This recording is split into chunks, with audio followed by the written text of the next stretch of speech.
My name is Sarah. I'm 32 years old. I've been married to my husband Kevin, who is also 32, for 3 years now. Both of us work full-time jobs, juggle household chores, and we've been making it work. We don't have kids yet, but life has been fun, just the two of us. I work in sales for a trading company. A tough job, but it pays well, while Kevin earns less. But he loves his work and takes pride in it, and I've always admired that about him. Kevin often goes fishing, his hobby, and I was okay with it because it was his way of taking a break from work. We keep our finances separate. Aside from splitting the rent, I cover all other living expenses. It's never bothered me. I didn't have hobbies like Kevin, and I enjoyed watching him have fun. I save up more, and I felt it was okay for me to support him financially. That's how I genuinely felt. If there was one thing that bothered me about Kevin, it was his family, especially his mother-in-law. We live close to them, and because mother-in-law has trouble walking, Kevin often visited. I didn't mind it much, and I'd accompany him whenever I could. Today, on our rare day off, we brought a gift and visited mother-in-law. Well, it's been quite a while, hasn't it? Sorry we've been away. Mother-in-law sighed, seemingly annoyed. It's only been 2 weeks since we last visited. Kevin went alone last week because I had to work on my day off. You may be busy with work, but you're also a wife, you know. Yes. Every time we meet, mother-in-law throws snide comments my way. She doesn't like that I earn more than Kevin. A woman should support and stand by her husband, she'd lecture. Mom, enough. We're handling it between us. Well, if you say so. I think mother-in-law, who's been a homemaker her whole life, can't relate to a working woman like me. Really sorry about that, Kevin said on our way back home. The constant passive-aggressive comments and lectures were stressful, but Kevin always stood up for me, which made it bearable. Hey, it seems like this month's rent hasn't been paid. Checking my bank account after work, I noticed there was no money. We couldn't make the withdrawal. Usually, Kevin deposits his half after he gets his paycheck, but it seems he forgot this time. I'm a bit short on cash this month. Again? This wasn't the first time. Sometimes he'd buy something and not have enough to cover his half of the rent. Annoyed, I let out a sigh, and Kevin chuckled nervously. Sorry, can you cover it this time? He said it like it was no big deal. I'd understand it if it were once in a while. After all, we all want to make a big purchase sometimes. But didn't you say the same thing last month? It's a limited edition fishing rod. You said the same thing last month, didn't you? Couldn't you have discussed it with me before buying it? Even though we have separate finances, if we can't stick to the budget, we can't make it work. Especially when Kevin only pays half the rent. If he doesn't even cover that, then I'm left to handle all the living expenses. That's just not fair. Ugh, enough with the nagging. Kevin interrupts me, clearly annoyed, letting out a sigh and furrowing his brows.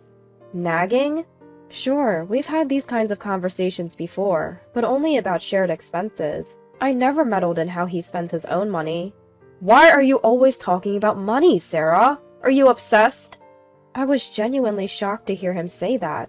Well, we can't live here if we don't pay the rent, right? Talking about money all the time is unattractive. What? Unattractive, Kevin says, looking right at me. Why would he say something like that?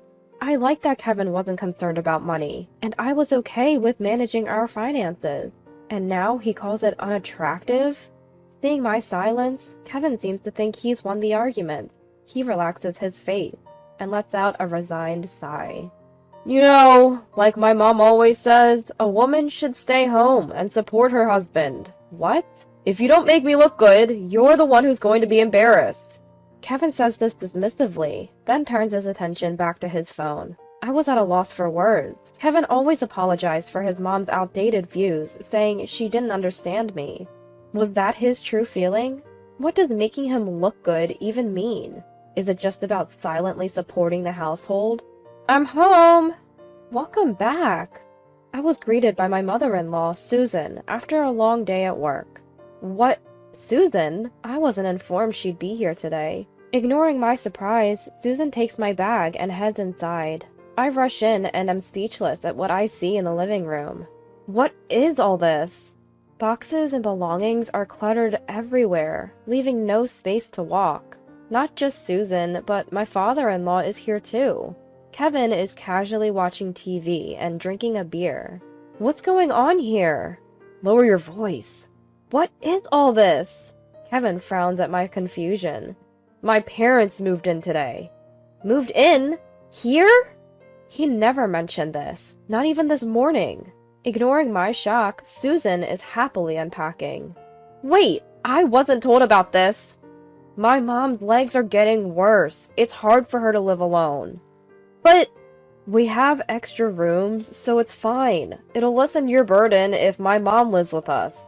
That's right. I'll help with the chores. It'll be good for you since you're so busy. I guess they never really cared about how I felt. Even if I said no, it seemed like no one would listen. What hurt the most was Kevin's attitude. We had rented a larger house with extra rooms, thinking about our future family, but I never thought our family would grow like this. My life turned into a living hell. My in-laws, father-in-law and mother-in-law, took over the room we had saved for our future kids and acted like they owned the place. I couldn't even sit on my favorite sofa or use the dining table anymore. I was expected to do all the housework and wasn't even allowed to sit. The only time I could sit was when everyone else was asleep. Eating leftovers alone, I couldn't help but cry. What am I doing? How did it come to this? When I asked for financial help, they berated me, saying, "You're earning money. Why are you so stingy? Planning to take our pension too?" When I talked to Kevin, he looked visibly annoyed. What's the big deal? Mom is helping with the chores, isn't she? Even the chores were eventually pushed onto me, with complaints about aching legs. I did the laundry, but I didn't like having my father-in-law and mother-in-law do the washing together. I ended up doing my own laundry, and despite the increased workload and financial burden, no one listened. Worse, I was told, "I didn't think you were such a cold person. If you have complaints, then leave." The Kevin who said this was not the Kevin I had loved. Maybe I should leave. I never thought I could be happy with these people. Your cooking is bland. I don't like the clothes. Why are you so slow? Don't you care about your family? Every day I was criticized for various things. I got used to seeing my meals thrown away and my belongings tossed into the trash. I felt nothing anymore, even when they nagged me daily. About this month's living expenses. You're still talking about that? You earn well, it's fine. But my credit card is being used without my permission. Is this all you, Susan? I just borrowed it. I'll pay you back eventually. Mother-in-law snorted when I showed her the statement. I don't know what she spent it on, but how could she spend nearly $5,000 in a month? Well, she admitted to the unauthorized use, and there's no way she could deny it with all those brand name items in her room bought with my card. Kevin said nothing, even after seeing this. He stopped doing the chores we used to share and wouldn't even look at me, but I won't let this go on any longer. That's enough. The next day, after hearing that from my lawyer, I took a day off from work and left the house, only to return with a truck. What about work? Mother-in-law, who was home alone, asked curiously. She widened her eyes when she saw me and the people behind me. Sorry, Susan. It might get a bit noisy. What? Who are these people? Please, go ahead. Ignoring mother-in-law, I nodded to the 3 burly men behind me. I led them to my room, bypassing a stunned mother-in-law. Please move everything out of this room. Understood. I watched the movers efficiently pack and carry out my belongings, feeling a sense of relief. Who knew it could be so quick once you make up your mind to leave? Hey, what do you think you're doing? You can't just do this without my permission! My mother-in-law snapped back to reality and started yelling. Ignoring her, she began to make a phone call. Maybe she's calling Kevin, or my father-in-law, or both.